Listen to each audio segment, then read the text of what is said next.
Assalamualaikum warahmatullahi wabarakatuh.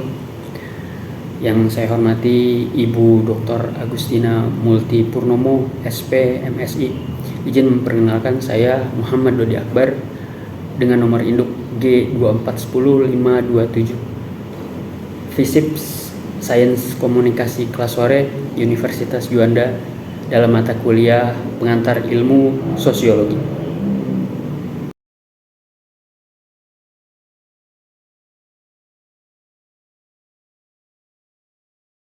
Baik, kali ini saya akan sedikit menerangkan salah satu tokoh sosiologi, yaitu Karl Marx, dalam jurnal yang berjudul The Communist Manifesto yang disusun oleh Ryerson University Toronto.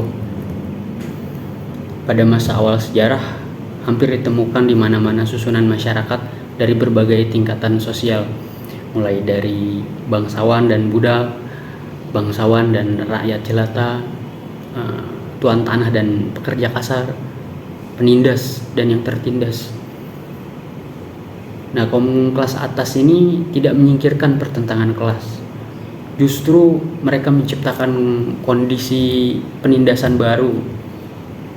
Nah, kemudian masyarakat secara keseluruhan semakin terpecah menjadi dua kubu besar yang saling bermusuhan, dua kubu besar yang saling berhadapan, ialah borjuis dan kaum proletar. Adanya kesenjangan ekonomi yang terjadi di lapisan masyarakat, khususnya di bidang industri, maka muncullah paham komunisme yang dilatar belakangi oleh faktor tersebut. Dalam perjuangan kaum proletar, mereka mengemukakan dan mengedepankan kepentingan bersama seluruh kaum proletar tanpa memandang kebangsaan.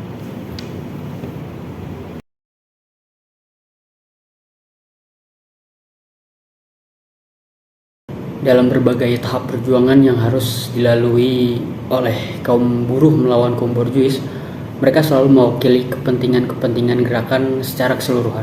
Oleh karena itu, paham komunis secara praktis merupakan bagian yang paling maju dan teguh pendirian untuk memahami dengan jelas garis perjuangan dan hasil akhir dari pergerakan proletar, yang mana tujuan komunis beriringan dengan tujuan kaum proletar, yaitu membentuk kaum proletar menjadi suatu kelas, penggulingan supremasi borjuis, penaklukan kekuasaan politik oleh kaum proletar, dan penghapusan kepemilikan pribadi.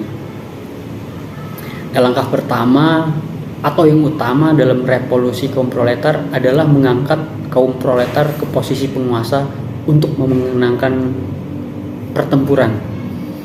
Kaum proletar akan menggunakan kebutuhan politiknya untuk merebut secara bertahap semua modal atau kepemilikan kaum borjuis.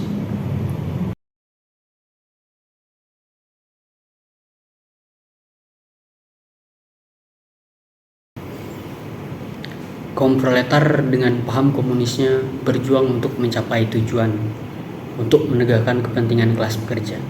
Singkatnya, paham komunis dan kaum komunis ada di mana-mana untuk mendukung setiap gerakan revolusioner melawan tatanan sosial dan politik yang ada. Komunis tidak suka menyembunyikan pandangan dan tujuan mereka. Justru mereka secara terbuka menyatakan bahwa tujuan mereka hanya dapat dicapai melalui penggulingan paksa begitu. Istilahnya, biarkan borjuis atau kelas penguasa gemetar melihat revolusi komunis. Kaum proletar tidak akan kehilangan apapun kecuali belenggu. Sebab ada dunia yang harus dimenangkan. Begitu moto mereka. Baik, terima kasih. Cukup sekian pembahasan mengenai Karl Marx dalam jurnal yang berjudul The Communist Manifesto. Terima kasih. Wassalamualaikum warahmatullahi wabarakatuh.